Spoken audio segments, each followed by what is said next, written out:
Reinventing Perspectives. Today, guys, we have a very exciting guest. We have Mark Stiving, and he is a pricing educator and advisor with impactpricing.com. And Mark, if you could please introduce yourself to our audience, please. Sure. I've been in pricing for well over 27 years. I've done a whole bunch of different jobs, which I think makes me pretty good at pricing. And the key reason is I've been exposed to so many different roles. I've been in sales, I've been a professor, I've been an engineer. So I've done a lot of different things, but the pricing that I've done for well over 25 years has included teaching at a professor level. That's been included being a director of pricing at some major semiconductor companies. What else? I've taught pricing and product management for many years. So I love teaching and I love pricing. So those go really well together for me. How did you land on pricing specifically? Because it seems like it's such a unique specialty in business. When I saw it, I was like, oh, okay, I've never heard of that before, but I can see how very important it is. How did you come up with that? So I'll have to say I lucked into it. But if you go back to when I was, say, 10 years old, I remember going to the grocery with my mother, and I would see prices that ended in 9. And I was so curious why companies did that. Did they think we're stupid? Because we know 99 is really $1, so what's the difference? And then you fast forward a bunch of years, and I found myself in a doctoral program at UC Berkeley, and I'm playing with scanner panel data.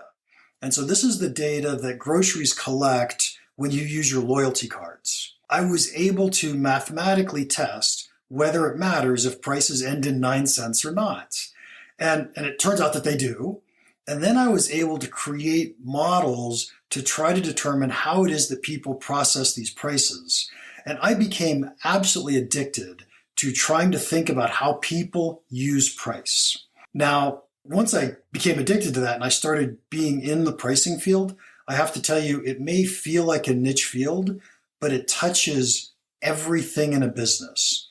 What I know today, how people value products, they should drive your marketing, they should drive your product development. It's amazing how powerful pricing really is once you step back and use it properly. Yeah, that's an amazing story. It's true because it's like 99 cents for some reason. You do know that it's just $1, but for some reason it feels much better than an actual dollar. I think I'll have to have you sort of establish a foundation for us because we're thinking pricing and maybe we're thinking about it all wrong. I'm pretty sure we're thinking about it all wrong. What is pricing, Mark? Well, I can only know if you're thinking about it wrong if I knew how you were thinking about it. But I'll tell you the 2 ways that most people think of pricing, what I would say is wrong. And then I'll tell you what pricing is, the right way to do pricing. So the 2 ways that people often do pricing, which I think is really not the right thing to do. One is called cost plus pricing, where we add up all our costs of building a product, and then we add a margin to that and say that's what our price is going to be. So I think that's wrong. And the other one that you see people doing often is hourly pricing, right? So I charge by the hour. So I'm going to charge $100 an hour, whatever that number happens to be. And in both of those cases, we've kind of made up a number that has to do with our costs or what we want. And what we really want to be doing with pricing is thinking about how much our customer is willing to pay. So pricing, especially this concept called value-based pricing, is all about understanding what your customers are willing to pay and trying to charge as close to that as possible. So that's how I think of pricing. I see. And I'm listening to you, Mark, and I'm thinking to myself as an early entrepreneur and to our audience members who are new to entrepreneurship. And typically we're doing what you just said is wrong. We're calculating our costs and we're putting a profit margin, and that's our price. But now, if we're coming out new into the market, how do we determine the value that our customer is going to put to our product? Like, how do we understand the price that the customer is willing to pay initially? Yeah, so fabulous question. I want to say that. And it is absolutely impossible to do perfectly because there's no way that I can read your mind and know what you're willing to pay. And in fact, even if you were going to be totally honest with me, you don't even know how much you're willing to pay. And so it's hard to do it precisely, but we always want to do these tricks, these techniques to get closer and closer to what that number is going to be. Now, possibly the single easiest way to do this is a technique called Van Westendorp's price sensitivity meter. And if people were to Google it, they'd be able to find all this. But essentially, you're going to ask somebody who you think is in your right target market segment, 4 simple questions. And those 4 questions are, at what price do you think this product is so expensive you wouldn't even consider it? At what price do you think the product is too cheap that the quality can't be very good? At what price do you think it's starting to get expensive, but you still might consider it? And at what price do you think it's a bargain, a great buy for the money? And the answers to those 4 questions are very insightful. Wow, absolutely. I'm running this through my mind and I'm like, wow, that's very, very insightful. I was just going to say, before we jump to the next topic, though, there's something I want to make sure I mention for entrepreneurs, for new startups, for new products in existing companies. I don't care. Probably the most important thing you can do before you try to do that pricing, though, is choose a market segment. And this is not easy for companies to do. This is not easy for you to do. But what I would recommend is listing out 10 different possible buyers for your product. Put their names on it. If it's a company, if it's a person, I don't care, put the names out. And then ask yourself, what are the problems that buyer is trying to solve when they buy my product? And think really hard about that. And then how valuable is it to that buyer if I solve those 1 or 2 or 3 problems, whatever those most important ones are? And now you can start to see what different people value in terms of what problems they have, how valuable they are to you to solve them. And that's going to inform you in terms of how you can define a market segment. Because once you've chosen the market segment, now you get to price for the segment that values your product the most. And those are the people you're going to go after. I never actually thought of it that way. Neither have I actually ever heard it being said this way. And it's actually a game changer. Mark, what is the biggest mistake that you see us as entrepreneurs making as we're approaching market segmentation, target audience, and pricing, putting these things together? As I'm sure you've come across this a lot in your work. Yeah, it's hard to say there's one biggest. There's a lot of biggest. Oh, okay. But, give us a few. But let me give you a 1 or 2, see how many I could think of. First and foremost, entrepreneurs don't want to segment their markets. And the reason they don't want to do that is they're afraid that they're going to lose out on another piece of business. So for example, let's pretend like we're going to sell a car. And we could sell a performance vehicle, we could sell a luxury comfort vehicle. And for the sake of argument, let's just call that 2 different market segments. And I'm thinking to myself, well, yeah, I want to go after the performance market, but my car's still luxurious and people on the luxury side are going to want to buy it. So I don't want to target one side. I want everybody to buy my product. And you can see how hard that is. But in all honesty, if you're willing to say, I'm going after the performance market, then what you get to do is you get to advertise or market performance types things. You get to find the people who really value performance, and they're the ones who are going to pay you the most for your type product. You get to price for the market segment that really values performance. And my favorite part of the story is if someone from the luxury market segment comes to you and says, hey, I'd like to buy your car. Do you know what you say? You say, yes, you may buy my car. So the point isn't I don't want to sell to those people. The point is I'm building my entire company, marketing messages, pricing, everything I'm doing is around one market segment. And I'm okay if other people want to buy. But if you don't pick that market segment, then your messages just get muddled, right? Well, are you performance or are you luxury or are you trying to be everything for everybody? And my favorite example of this whole thing is when I first moved, I live in Reno, Nevada. And when I first moved to Reno, I was looking for a good sushi place to eat. And I've learned my lesson. I never, ever eat at a place that's called sushi and anything else, right? I only eat at a place that does sushi. And there's a reason for that. Absolutely, absolutely. Mark, you're saying this, and I'm thinking about all the messages that we're getting in terms of telling entrepreneurs, build your funnel wide if you're online and make sure that you're out there as much as you can, reaching everybody all the time. Splash the market with your message, with your product, with everything. And that's the way that you're gonna be profitable. And from what you're saying, Doesn't sound like those two messages can exist together. So let me try to tie them together, if I may. Okay. It's really hard for us to put a message out that resonates with everybody. But if we're going to give a consistent message, we'll go back to cars, we'll talk about performance cars. And so I want to splash my message out to everybody, but I'm going to talk about performance cars. And do you know who's going to sign up for my mail list? People who care about performance cars. So it's okay to go wide. It's okay to go really, really wide and get your message out to tons of different people, especially if you're going to be on the social world.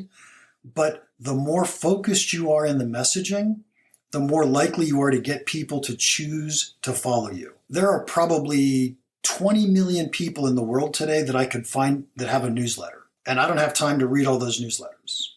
And so I'm not going to read a newsletter that's generic about cars unless I happen to be a real car guy. But if I care about performance cars, I'm going to read one about performance cars. Now that makes sense to me now. It absolutely makes sense. Mark, I'll take you back a little bit because you did talk about how we're doing it wrong in terms of the process of pricing. And I raised my hand to say I am part of that crew. And I am part of that crew that wants to know the right process to pricing. Now, what is the right process in terms of we're doing trial and error to get to what I think my target market is willing to pay? Do I continually change the price? I'm thinking, how does that look if I'm continually changing the price? It's hard to say how it looks unless I know what your market looks like, what people are trying to do. If you've got a buyer that comes to your, let's say it's an e-commerce site. So a buyer comes to your website, looks at your price, they decide to buy or not buy, and they never ever come back to your website, whether they bought or didn't buy, then you could change your price every day and it doesn't matter. On the other hand, if you have the type of buyers who are constantly coming to your webpage, they're buying over and over and over again, then if you change your price, it looks horrible. And so you want to be relatively consistent in your pricing from that perspective. So it really depends on the situation. You want to put yourself in, and what I always do in every pricing situation is put myself in the shoes of the buyers to see what it is that they're seeing, thinking, how they perceive the actions that we're taking. That makes sense. Now, talking about that, Mark, there's something that I see that's happening in the online space. I think just because everybody's rushed to being online in terms of pricing, everybody's going more free, lower, more discounted. And if you're someone who's trying to enter the market at this point in time, how do you approach that? What do you do? Yeah, so understand, first off, let me tell you how people make decisions, if that's okay. People tend to make two different decisions when they make a purchase. The first decision they make is, will I? So will I buy something in the product category? And then most of the time after they've said yes to will I, then they go on to say, okay, which one am I going to go buy? So am I going to buy from this e-commerce site or that e-commerce site? Am I going to buy this brand or that brand? So they're making a which one decision. Once we understand that, now we have to decide how we want to behave. If I know that every buyer is going to go to my site and this one competitor site, and this other competitor has dropped their price dramatically, then I probably have to bring my price down in order to compete. However, if I've done a great job at my content marketing and I've got a huge set of followers and they love what I do and they come to my website constantly and they don't compare me to these other alternatives, I don't have to worry about what they're charging because people aren't going to compare my price to their price. They're simply going to say, is this worth it or not? Do I trust them or not? And so we have to understand how is it that our buyers are deciding. And if they're not comparing us to our competitors, then let's stop worrying about our competitors. Let's stop worrying about driving prices down. As entrepreneurs, you asked what are some of the problems we have with pricing. And one of the other problems we have is we often think that we're not confident in our prices. We think our prices are too high, but we don't have any evidence of that. And in fact, I would bet you money that if you lowered your price by 10%, you're still probably not going to sell dramatically more.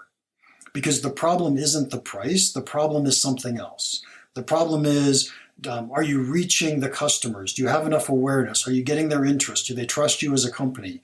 And I think when you can solve those problems, then you could probably raise price 10% and still sell as many units and make a lot more profit. Wow, I think that's absolutely key what you just said, because typically the first thing when you see your sales not moving, you think, oh, it must be the price. Like you just explained, it's probably not the price, it's something else. So really searching out what the other problem could be. Mark, another thing that I'm seeing happening is this thing where people are pricing and saying everything must end with a 97.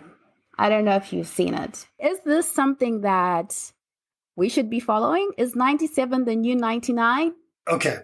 There are people that are doing A/B testing on this stuff all the time. And if you're going to do millions of transactions or even thousands of transactions, that may have a little bit of influence on what happens. But let me assure you, it doesn't matter that much. Now, the difference between 97 and 99 is 2 cents. And is it going to have a huge impact on buyers' perceptions? Absolutely not. A bigger difference in their perception is whether you charge, and I'll just make up some numbers, but I'll say whether you charge $9.99 or $10. And so that has a little bit bigger of an influence on the choices that you make. And I would just argue that if you want your price to look inexpensive, you charge $9.99 or $9.97. And if you want your product to look like it's high quality, you charge $10. Let me assure you, you're never going to find a lawyer who's charging $399 an hour. That's true. Absolutely true. Wow, my mind is going crazy now thinking about pricing just from the information that you've given me. I think people really have to find you and get to learn a lot more about this, because this is really a game changer, and understanding how to price is going to be key to success for our entrepreneurs who are listening. Now, Mark, another thing that I wanted to find out from you. Let's say you are a new business and you have a product, you've priced it, you've understood the value, and now you want to reach another market segment. Should you separate those two? Should you just increase the price on the product? Like, how can you have that? Let's say you want the value to the new segment to be understood. How do you play around with your price for that? Yeah, so there are different techniques that you can use, but let's pretend for a second that these two different market segments actually value your product very differently. So, for example, one segment would be willing to pay you $10, and the other segment would only be willing to pay you $5. So what should you do? Probably the single best thing to do in this case is to build two different products. It's actually okay if they're almost identical to each other with some really slight differences. Then you get to charge a dramatically different price. And I'll give you a great example of this. If you think about LinkedIn, I practically live on LinkedIn, so if somebody wants to find me there, they'll be able to find me easily. But if you think about LinkedIn for a second, you can have a free account there if you want. And they've actually identified 4 different market segments. The 4 market segments are people looking for jobs, recruiters, salespeople, and then the 4th category is called professional. And that's just everybody else who wants extra access to what they do. And if you think about those 4 different market segments, recruiters are the ones who get the most value out of LinkedIn by far. And if you think about it, all LinkedIn is resume storage and search. So people are out there networking and finding different people on LinkedIn. So we all do essentially the same thing on LinkedIn. But recruiters get so much value out of it that LinkedIn has created systems and features to really help recruiters get more value. And they charge them probably 10 times what they would charge you and I if we were to upgrade and get a paid LinkedIn account. And so think about creating a different product that targets the other market segments and charge a much higher price. It doesn't have to be dramatically different. It just has to be different enough and have enough features that those people who get so much value out of your product really like it and are going to be able to get that value. That's a great approach. Mark, if somebody wanted to dive more into understanding pricing for themselves as being new to entrepreneurship and wanting to do it right, what resources and where can they go? So I hate for this to sound like a sales pitch, but I have a a whole university at championsofvalue.com. They can go to my website at impactpricing.com. I put out tons of free content. I have a newsletter. I published a book in 2011 called Impact Pricing, the same name as my company. Very readable, very understandable book. So that's pretty easy to get. And I'm sure we've got the podcast Impact Pricing. We've got a YouTube channel for Impact Pricing. There's so much free content out there that I put out about pricing that it's easy to find. It's easy to get overwhelmed by all the different things that I do. But definitely look into it because it's so powerful. Thank you for that. What is the number one book that you would advise an early entrepreneur to get and to read? I'm trying to think of a book that I think is awesome for an entrepreneur. So I certainly like my book, but I think a better book would be one at understanding customer decision making and customer problems. And I'm trying to think of one that I really liked. Okay, I'll give you Madhavan Ramanujan. He had a book called Monetizing Innovation. It's not an easy read, but a fantastic book. I always like to end off by asking, what has faith meant to you on your journey, Mark? I think that business is really about helping other people. And early on in my career, I didn't get that.